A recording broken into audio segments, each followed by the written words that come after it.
Welcome back. If you could like, comment, subscribe, I'd appreciate it. Anything you do for the channel helps me put more back into the channel for you.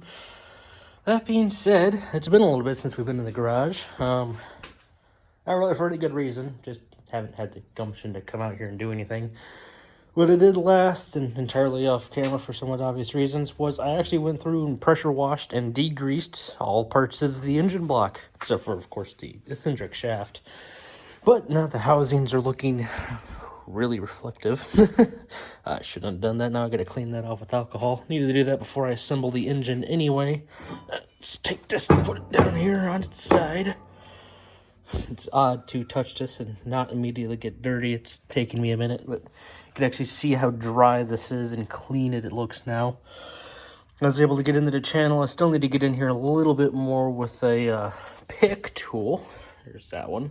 And get into notably the coolant jacket groove and just kind of scrape along in here and get up all this black crap because that's essentially just carbon. And that is going to probably work against me in sealing the new seal. And if I just built this and put it all back together without scraping this crap out, you can see how much of it's coming up. Didn't actually plan this. I literally just came out here and opened the garage door. I was talking about something. Oh yeah, if I had just done this, this would have likely, pretty quickly, broke the seal again, or gasket. And I don't mean break it as in snapping or anything like that. It would have allowed coolant to seep past it, and then burned it, and then there'd be more carbon shit getting into it, and then I'd be doing this again in almost a matter of no time.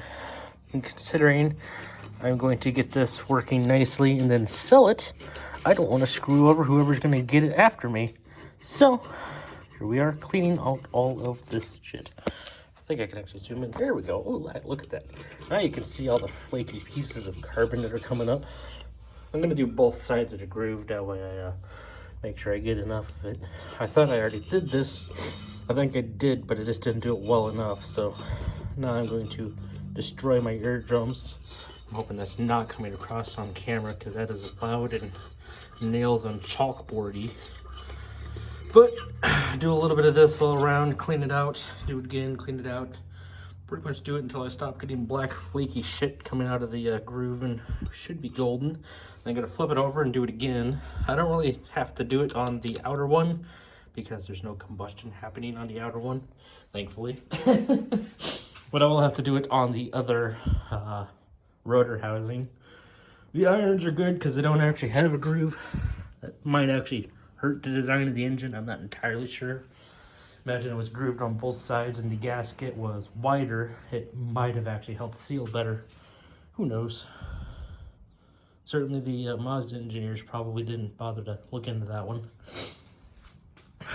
But let's see. I think it was that one. I already put the eccentric gear ring gasket on. I'm trying to get the other stuff on these things.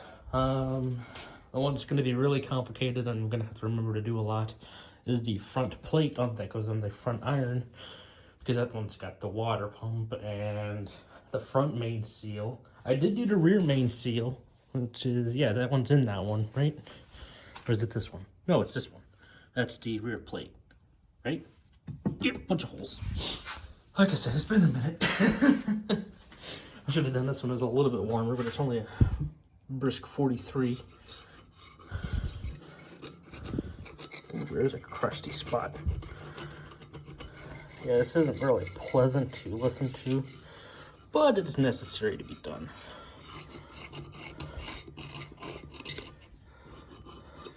So it's not been, I'm not some car guru that's just flipping cars and selling them, but of all the cars that I've had sold, I have never had anybody have a complaint, and I like that record. I like all my records. They were a perfect driving record too. It's great. I actually had a few things where, like, there was one time I was coming home, or actually going back to college, and I was like a block away, and apparently my headlight had gone out. Cop pulled me over, he looks at everything, he's like, yeah, perfect driving record, this is just a headlight. I'm like, yeah, it's also a well-lit street, it's not even really dark out, and I have to go a block. He's like, go there, get this fixed tomorrow. I was like, that is actually the plan. If I hadn't had a perfect record, I probably would have gotten in trouble, and then that would have just built on the record. Kind of hate how that works sometimes. I can't imagine people who have an incident or something goes on their record, and then they got to fight with it, and then something else happens, unfortunately, such as a headlight going out or something of that nature. And then now they got to fight with that, and, oh, you got this on here. Yeah, I know, I'm fighting it right now. It's not technically, it shouldn't stick. Speaking of not sticking, this crap sticks really well. It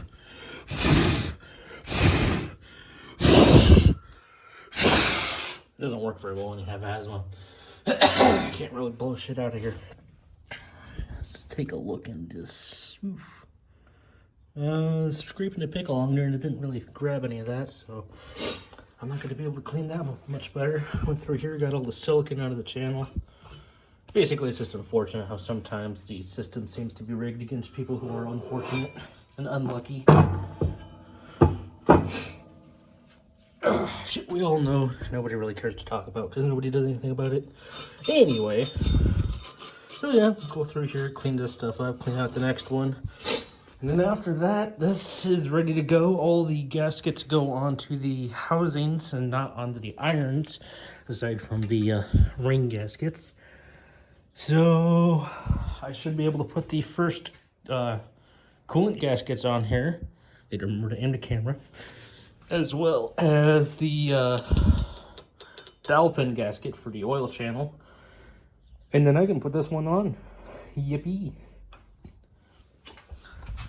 Oh, gaskets go on here, right? Yeah, that's the one for the oil channel. And that's just where a dowel pin sits. Yeah, I'm not actually talking out of my ass. Woohoo! So I'm gonna finish this up. I'll do the other one, and I'll show you guys the process of doing the last few bits. Guess who's making progress? This guy. If I can find stuff. What does this one say? Front hub bolt O-ring. Nope, that's not that one I want. What are these? Tension bolt washer set. Awesome. Didn't even know the kit came with those. That's the front main gasket. Dowel pin O-rings. That's what we're looking for. I need a way to hold all this. Let's see here. Zoom out a bit, that way it's not all up in front of your guys' faces. Worst part is I just need one of these right now. Alright, you're gonna have to bear with me here for a second.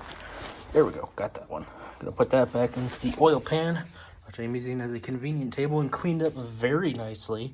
This was coated with crap, which makes sense for as much as in here. But we're just gonna put this guy in here, make him seat nice and nicely. It's good to go. My back's hurting. We're probably just gonna get one of these and be done for today. Here's this guy. Doesn't seem to be a direction. So it's just going to go in somehow. If I can manage to do this with almost one hand, maybe 1.5 hands. Okay, I need weights. Here's a weight. There we go.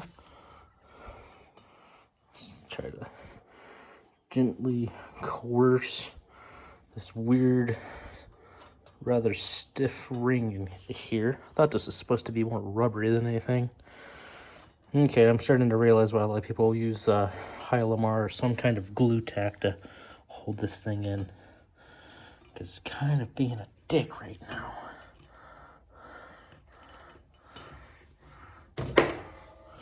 Okay. I'm gonna have to set this down real quick. All right, that was a pain in the dick, and this is probably gonna pop out. At least the inner one is. The outer one, it's all facing the correct direction. You don't want any twists in it. That's one of the things I'm aware of about it. The inner one had to use a little bit of, I think they call it Hylamar. I'm using what is this? Permatex, basically silicone, but it's rated for up to 750 degrees maximum temperature. Blah, blah, blah, blah, blah, gasket maker. It's going to work just fine. You can use that shit on an exhaust and you'll live. So what you do find here to hold this in place a little bit. So normally people have these things bolted onto engine stands and they have to put it together a certain way. If I flip that over, that shit's going to fall out. That's pretty much a certainty. But what I can do to help with that is I can just take that and, since it's just sitting on a bucket, flip it over and put it on top. So that's what I'm going to do. All right. minor oversight. The pins are longer than both housings. So how I'm going to pick this up in order to keep anything from shifting stupidly is... Oh, it's not doing anything yet. No, it's not. All right. I'm going to pick it up from this housing, sandwich the two, and then stand it up. And then I can put it over back on its bucket. That way I don't have to worry about this gaskets doing anything too dumb. No, also both gaskets, they're made linearly. They're essentially extruded, probably. That's how they look like they're made. And then they extrude a length, they cut it, and then they join them together. What that means is the joining is pretty much always going to be weaker than the gasket itself. So you want that on the intake side in the intake area, because the intake is going to be the coolest part. Because it sucks cooler air, room temperature air, more or less, in here. Blows it up over here, and then ejects it out here. So this should be the hottest, and this should be the second hottest spots. So, I'm going to try this, and hopefully it works. Alrighty. That could have gone a little bit smoother, but it's on. It's in. Yippee-doo-dah-day.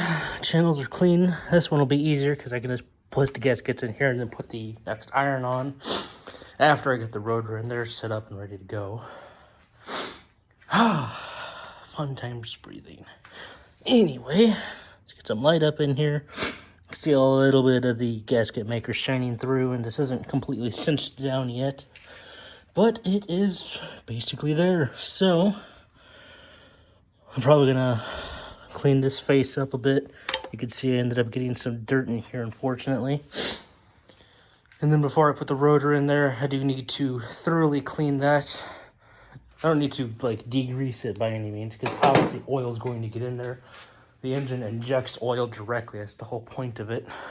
Zoom in a little bit for you guys. So I'll clean that out, make sure there's no standard debris. I'll lightly lubricate it with some oil, put the rotor in, because I do plan on, as soon as I get the engine back into the car, running this almost immediately. So that being said, that's going to be it for today. So I'm probably not going to record me doing the rest. I'll record me getting the first rotor in. And that'll be whenever I manage to get the initiative to come out here and do more work on this thing. But I'll show you guys putting in the first rotor, and then the rest of it I'll just put together, because it's the same process, rinse and repeat. That's honestly why these engines are so great. You get a inline 6. The only thing that engine block can never be is an inline 6. You want to play with rotaries? I could just put the front cap on there, do some shit with the gear and the eccentric shaft, and all of a sudden this is one rotor. Or you put it together as is, you have a 2 rotor. The only difference is pretty much going to be between each one is going to be getting another housing, another separating iron, which is what the middle iron is on this one. And then after that, you only ever have one front or one rear iron. So those two and another rotor and an eccentric shaft for whatever design you're going for is all you need. You can easily build up to a 6 rotors by getting, what is this, 2? So you would need 4 more center and housings irons, I think.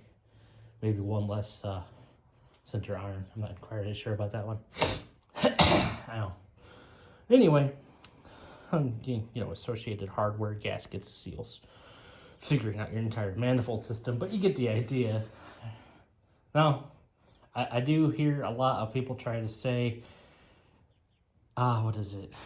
Essentially shit to the tune of, oh, but a piston engine has more torque, or piston engines are better and more fuel efficient, and rotaries are unreliable. That this specific 13B is more or less the one that started the unreliable crap, and a lot of that was just due to the fact people never read the owner's manual. You got to do your oil changes on time. You got to keep this thing like a Swiss watch in order to keep it running good. And I think it even says in the owner's manual, you got to drive it hard, basically. You need to rev it up to that 9,000 RPM, at least every time you start it, to move it for any reason. You can't just turn it on, move it a parking space, and turn it off. If you live in town and you only ever drive in town, this is not the car for you.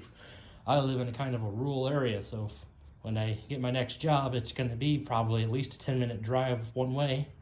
Last job I had was a bit dumb, but what was that? I think it was like an hour solid away, one way. Got to drive there and back once a day. So 2 hours of driving every day. It was, if I had the car running, it would have been a great time for that car. It would have been fucking fun too, until the snow started. Anyway, that being said, when I get out here again and put the first rotor in, I'll show you guys doing that. It's a fun little process. If you like working with your hands, these are definitely the engine for you. I was able to pick this whole thing up like a keg and just kind of hold it close to my body and walk around with it. They're not particularly heavy. If you really want to get into these things, where do they? There they are. Yeah, these guys are packed and ready to go. I forgot about that. Damn. I'm already ahead of myself. Anyway, I think you can maybe get these things in aluminum. Probably not. I think I'm talking out of my ass on that one. That'd be cool if you could. You can definitely get the front, rear, and middle irons out of aluminum, and that saves off so much weight. Because this thing, easily pick it up with my hand, do this, I can control it. This thing, can't barely get a grip, but it's a little bit heavier. I actually regularly work out, so let's try something. This is less than 20 pounds. This is like maybe 10 pounds at best. So maybe slightly more. This, nope, I can't do that. I can do that with a 20-pound dumbbell, but not with that thing. So I think that those irons are maybe closer to 30, 35. Yes, I am not that strong. Basically, they're at least double the weight, and a part of that is due to these things, the mating surfaces. I'm pretty sure they actually come out somehow.